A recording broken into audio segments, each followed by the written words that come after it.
هذه بروژه استراتیژیک و گرنگ و تایبەتیژی جێبجێکردنەوەی گەلبەڕێ ساسان ئەونی وەزیرە شەڕەوانی و گەشت و گوزار و پاکە ڕاستە خودش هەولێرێت گەلمەدا بتوان دو بەحەسکین جناب وەزیری گەلک سپاس کوهید گەلمەدانە یال دەستپێکێ ئەز بەحساب تایبەتیژی جێبجێکردنە پروژەی بکەم ئیمزاکردنە ڕێکەفتنێت گەلوێ کۆمپانیان ژاپۆنی یەکسەر کاتێت وارێ جێبجێکردنێدا یان ژی ڕۆژێن بهێدا لێ دەست دروستکردنەوەی پروژەی بێتەکردن. زۆر سپاس بەڕێزان سڵاو ڕێزم بۆ ئێوە و بۆ بینەرانی خۆشەویست. ئەوڕۆ واژووی گرێبەستێکی زۆر گرنگمان کرد کە لەگەڵ کۆمپانیای هیتۆچۆی یابانی کە کۆمپانیایەکی گەورەی ژاپۆنە بۆ جێبەجێکردنی دروستکردنی بەشێک لە وێزگەی چارەسەری ئاوەڕۆی هەولێر بە گوژمەی 195 ملیۆن دۆلار و لە ماوەی 3 ساڵ جێبەجێ دەکرێت و ئەو پرۆژەیە لەگەڵ بە هەماهەنگی لەگەڵ ڕێکخراوی جایکای ژاپۆنی بە قەرزی ژاپۆنی جێبەجێ دەکرێت و وەکو ئیشارەتمان پێدا لەو ئەو پرۆژەیە بەشێکە لە چارەسەرکردنی وێزگەی ئاوەڕۆی قورسی هەولێر کە 52,000 متر سێجا لە ڕۆژێک ئاوەڕۆ چارەسەر دەکات. بەڵام وەک بەڕێستان ئاگدارن و تازە لە ڕێپۆرتاژەکەش ئیشارەتی پێدرا کە ئاوەڕۆی قورسی هەولێر ڕۆژانە 318,000 متر سێجا ئاوا و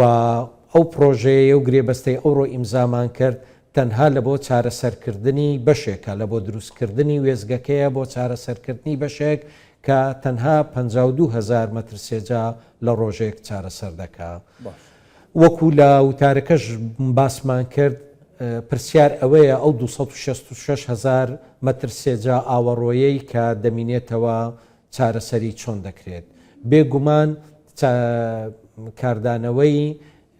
خراپی لەسەر ژینگە لەسەر تەندروستی هاوڵاتیان لەسەر ئاوی ژێرزەوی لەسەر ئاوی سەرزەوی یەکجار زۆرە و مەترسی بوو لە بۆ سەرشاری هەولێر. بۆیە بە خۆشحاڵیەوە ڕایدەگەیەنین کە بەشە گەورەکە لەسەر فەرمانی ڕێزدار سەرۆکی حکوومەت جەنابی کاک مەسرور بارزانی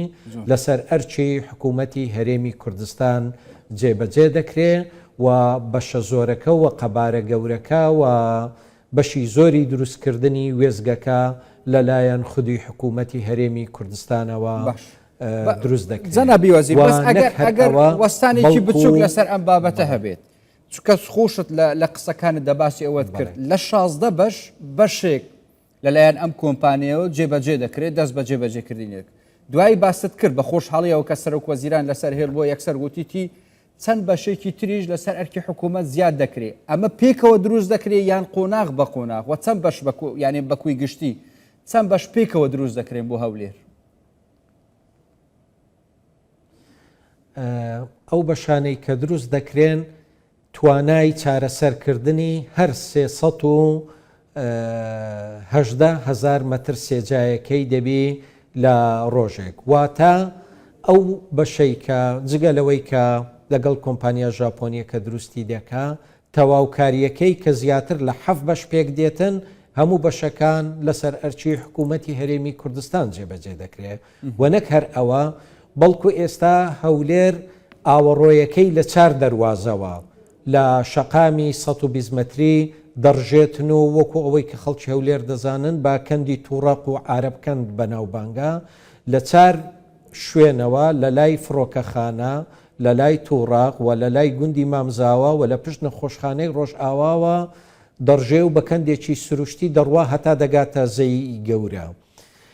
لە بۆ چارەسەرکردنی ئەو بابەتەش لە بۆ پاراستنی تەندروستی هاوڵاتیان و ئاوی ژێرزەوی و نەهێشتنی ئەو بۆنەوە هەموو کاریگەری خراپەکانی بە هەمان شێوە بە بڕیاری جەنابی سەرۆکی حکوومەتی هەرێمی کوردستان بەڕێز کاک مەسرور بارزانی بە درێژایی 12 کیلۆمەتر ئاوەڕۆ بە تیرە و قەبارەی جیاواز دروست دەکرێت و لە تووڕقەوە هەتا عارەبکەند بە درێژایی ئەو 12 کیلۆمەترە ئاوەڕۆی داخرا و دروست دەکرێت و بەمەش هەولێر بە دەرەجەی یەکەم پایتەختی هەرێمی کوردستان و ئەو شارانەی کە دەکەونە سەر ڕێڕەوی زەی بچووکیش بۆ هەتایە لەو پیسبوونە ژینگەیە نەجاتیان دەبێت کە هەتاکوستا لەوەتی هەولێر هەیە ئەو ئاوەڕۆیە هەبووە و بەداخەوە شاید حاڵی ئەوە بوون کە ڕۆژانە کشت و کاڵی لەسەر دەکرا و دەبووە سەبەبی بڵاوکردنەوەی نەخۆشی ئینشاءڵڵا بە جێبەجێکردنی ئەو پرۆژە ئەو مەترسیێژ لەسەر دانیشتوانی هەرێمی کوردستان و بە تایبەتی شاری هەولێری خۆشەویست و شارەکانی دەوروبەری جەنابی وەزیر ئەو ئەوەی کە خاوێن ئاماژەشی پێ بدەم ئەوەیە فەرموو بەڵێ بەڵێ فەرموو هەر دەمیز باسی من دەمەوێت باسی ئەو ئاوە بکەم کە ڕیسایکلین دەکرێت خاوێن دەکرێتەوە دوای ئەوە بە چ جوورێک یان بۆ شتێک بەکاردێنێت چکە لە وڵاتان جاریوا هەیە باز دەکرێت ئەو ئاوەی کە پیسە 100% خاوێن دەکرێت هەتا خەڵک دەتوانێت بخواتەوە لە هەولێر دوای ئەم پرۆژێ ئەو ئاوە بۆ چ مەبەستێک بەکاردەهێنرێت 100% خاوێن دەکرێتەوە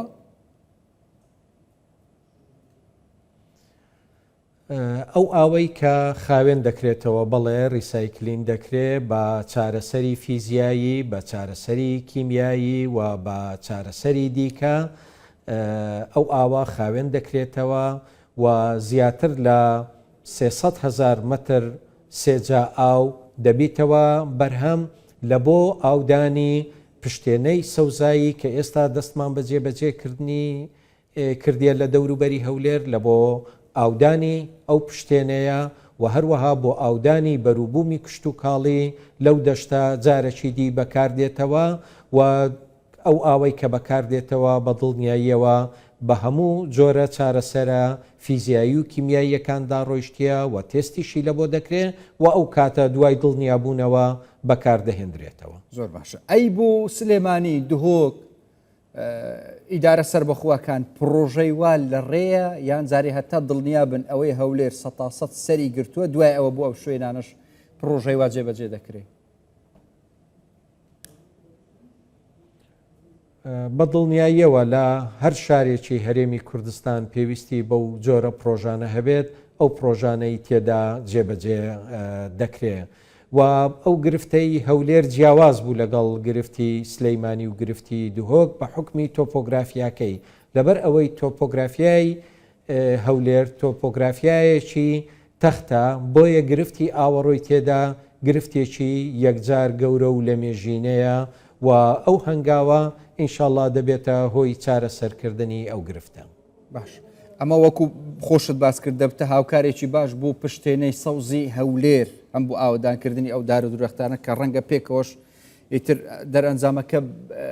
دیار بێت بەڵام جگە لەو پرۆژەیە چ پرۆژەی دیکەی وای استراتیژی چکەمە لە ناکاو بووە یعنی ئەمە لەلاکەوە خەریکی پرۆژەی ڕووناکین هەی باز دەکرێت ئاوی فریاگۆزاری هەولێر دیسانەوە ئەویش هەر بەردەوام لە دروستکردندایە پشتێنەی سەوز ئەمەش کەوتە سەری چ پرۆژەی دیکە یعنی وەکو مژدەیەکی دڵخۆشکەر هەیە ئەوانەش ئەگەر باز بکەیت. بەڕێستان دەزانن حکوومەتی هەرێمی کوردستان بەردەوام لە خزمەتی هاوڵاتیاندایە و ئەندازیار و نەخشە داڕێژەری ئەو پرۆژانە شەخسی جەنابی سەرۆک وەزیران ڕێزدار کاک مەسرور بارزانیە و خۆشحاڵین کە پرۆژەکان یەک لە دوای یەک ئەنجامی زۆر باشی دەبی پرۆژەی هەژماری من پرۆژەی ڕووناچی پرۆژەی فریاگوزاری گەیاندنی ئاو بۆ شاری هەولێر و ڕۆژانە دەبینن ئاوەدانکردنەوەی کوردستان دروستکردنی ڕێگاوبانی دەرەچی و دووسایدی نێوان شارەکان فراوانکردنی شەقامی شارەکان هەموو ئەوانە دەستکەوتی گرنگ و بەردەوامن کە حکوومەتی هەرێمی کوردستان وەکو وعدی بە خەڵکی کوردستاندا بوو پێشکەش بە خەڵک دەکرێت. بۆ پرۆژەکانی داهاتووی نیشتەجێ بوون ئێوە بەتەمان بڕیارێک دەرکەن یان دەرکراوە بۆ ئەوەی ئەوانیش هەمان پرۆژە لە ناو پرۆژەکانی خۆیان جێبەجێ بکەن ڕیسایکلینی ئاوی پیس خاوێن بکرێتەوە بۆ مەبەستی جیاجیا بەکاربێنێت لە ناو ئەو پرۆژانە یان ئەو پرۆژانەی کە پێشتر دروستکراون ئیتر مەرجیان بۆ دابنرێت دەبێت ئەوانیش پرۆژەکان دروستکەن یعنی لەگەڵ حکوومەت ئیتر کۆمپانیەکانیش بۆ ئەم مەبەستانە زیاتر خاوێن ڕاگررتنی ژینگە پاراستنی ئەوانیش پرۆژێوا دروستکەن. بە دڵنیاییەوە ئەو بڕیارە هەیە و ئەو شارانەی نیشتەجێبوون هەمووی پێویستە کە وێزگەی چارەسەری ئاوەڕۆیان هەبی و ئێمە دەزانین بەشێکی باش لەو پرۆژانە وێزگەی چارەسەری ئاوەڕۆیان هەیە و ئەو ئاوەی کە ڕیسایکلین دەکرێتەوە ئەوانیش لە بۆ ئاودانی سەوزاییە ناوخۆیەکانی شارەکانیان بەکاری دەهێنن بەڵامەوە پێویستی بە بەردەوامی بە دوواداچوون هەیە لەلایەن دەستەی وەبەرهێنانەوە بەڵام بە دڵنیاییەوە ئەو بڕیارە هەیە و ئەو متابعەیەش بەردەوامە. چ پلانێک هەیە بۆ زیاتر سەوزکردنی هەولێر و بەگشتی هەرێمی کوردستان باخچە گەورەی لە ڕێە لە دهۆک لە زاخ و لە هەولێریش لەسەر جادەکان ئەوانە جێبەجێ دەکرێت بەڵام هیچ باخچەیەکی گەورە هەیە لە ڕێیان نوژەنکردنەوەی باخچەکان پێویستە بکرێت لە هەولێر بۆ زیاتر سەوزکردن. ئەوە بەرنمەیەکی ڕۆژانەی سەرۆکایەتیەکانی شارەوانیە لە سەرجەم شارەکانی هەرێمی کوردستان و لە زۆربەی شارەوانیەکان بەشی تایبەت بە پارک و باخچەکان هەیە و کاری ئەو پارک و باخچانە ئەو بەڕێوەبەراتیانەی پارک و باخچەکان کارکردنە لەسەر زیادکردنی ڕێژەی سەوزایی بەڵام بەڕێستان دەزانن ینی ئەگەر بێت و ئەو حیسار و ئەو فشارە داراییەی کە حکوومەتی بەغدا لەسەر حکوومەتی هەرێمی کوردستانی دروست دەکا ئەوە نەبایە و بتوانرابایە موچە و بودجەی خەڵکی کوردستان و فەرمانبەران لە کاتی خۆی پاتبایە بە دڵنیاییەوە دەکرا ئەو ڕێژە سەوزاییانە زۆرتر بەرز بکرێتەوە بەڵام سەرڕای ئەوەش سەرڕای ئەو قەیرانانە نەی لە بۆ حکوومەت و لە بۆ خەڵکی کوردستان دروست دەکرێت و سەرڕای ئەو فشارە داراییانەی کە هەیە بەڵام بە خۆشحاڵیەوە دەتوانین بڵین لە سەرجەم شارەکانی کوردستان ڕێژەی سەوزایی بەرز بۆتەوە و خۆشتان ڕۆژانە شاید حاڵی بینینی دروستکردنی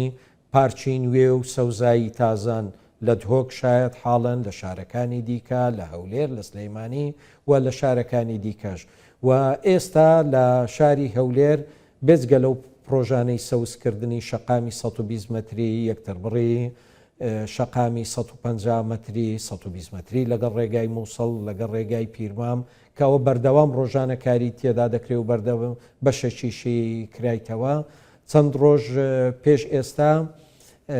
ئەوە ڕاگەیاندن کرا لەلایەن وەزارەتی شارەوانی و گەشت و گوزارەوە لە بۆ هەموو نووسینگە ئەندازیارە تایبەتەکان ئەوانی کە ئیشیان دیزاین کردنە بۆ پێشکەشکردنی کۆنسپت دیزاین لە بۆ یەکێک لەو شوێنانەی هەولێر کە بە منتیقەی سناعەی پیس بە سناعەم لەوەسا بەناوبانگ بوو و شوێنێکی پیس بوو بەڵام بە بڕیاری جەنابی سەرۆکی حکوومەتی هەرێمی کوردستان بەڕێز کاک مەسرور بارزانی ئەوە دەبێتە یەکێک لە پارکە هەرە گەورەکانی کوردستان و دانیشتوانی پایتەختی هەرێمی کوردستان و هەموو شارەکانی هەرێمی کوردستان لە کاتی دروستکردنی دەتوانن سوودی لێ ببینن لەبەر ئەوەی داخوازیەکی زۆر لەلایەن نووسینگە ئەندازیاریەکانەوە هەبوو ماوەی تەقدیماتی ئەو پرۆژەیەمان درێژ کردوتەوە لە بۆ چەند ڕۆژێکی تر و دواتر دوای دیراسەتکردنی لەلایەن لیژنەی تایبەت لە وەزارەتەوە ئەنجامەکانی ڕادەگەیەندرێ و نەخشە و بابەتەکان بڵاو دەکرێتەوە و دواتر هەنگاوەکانی دیکەی ئەو بابەتە جەنابی وەزیر با باسی کێشەیەک بکەم نازانم چون لە پلاندایە ئەم کێشەیە چارەسەر بکرێت ئاودانی دار و درەخت زۆر جار ئێواران درەنگ دەبینین تانکەرێکی ئاو ئیتر بە جادە دەڕوات درەختی سەرجادە ئی ناوەڕاستی زادە ئاو دەدرێت هەم قەڕەباڵغێکی زۆر دروست دەکات ئاوێکی زۆریش بە فێرۆ دەڕوات چکە بە جوانی ئاو نادرێ و ئاویش زیاد دەکەوتە سەرجادە یعنی ئەگەر بە نمونە باسکەم هەولێر بۆ پیرمام ئەم کێشەیە ڕۆژانە ئەگەر هەفتە چەند ڕۆژێکیش نەبێ دەبیندرێ چ پلانێک هەیە سیستەمێکی تایبەت بۆ ئاودانی دارەکانی ئەو ڕێگانەی کە تازەش دروست دەکرێت ئەوانەی قەدیمیشن کەونیشن دابنرێت بۆەوەی بە یەکجاری ئەو کێشەیە نەمینێ هەم قەڕەباڵغێکەش نامینێ هەم بە جوانتر و باشتریش درەختەکان ئاو دەدرێن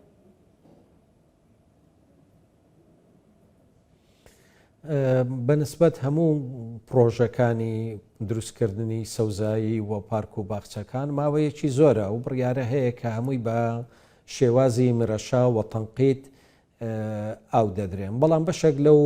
جەزرە وەسەتیانە بەشێک لەو سەوزاییانە لەبەر ئەوەی ماوەیەکی زۆر پێش ئێستا جێبەجێکراون ئەو کاتی ئەو سیستەمی دانانی مرەشە و تەنقید نەبوو لۆیە هەر بە شێوازی ئاسایی ئاودان لە ڕێگەی تانکەرەوە ئاو دەدرێن کە ئەمەش دەزانین بەڕاستی هەم سیمایەکەی لەوانەیە جوان نەبی وە هەندێک جارانیش دەبیتە هۆی سەبەبی هۆکاری دروستکردنی قەرەباڵغایی یاخود بە فیرۆچوونی ئاو بە دڵنیاییەوە لە کاتی باشبوونی بارودۆخی دارایی حکوومەتی هەرێمی کوردستان بە دڵنیاییەوە شەبەکەی مرەشە و ئاودانی تەنقید لە بۆ ئەو پارچە ئەو جەزرە وەسەتی و ئەو سەوزەیانەشدا دەندرێت کە هەتاکو ئێستانیانە گەلەک سوپاس بەڕێی ساسان ئەونی وەزیرێ شۆڕەوانی گەشت و گوزارێ هەولێری پاواکی ڕاستە خوین گەلمە دەبوون زۆر سوپاس بووە.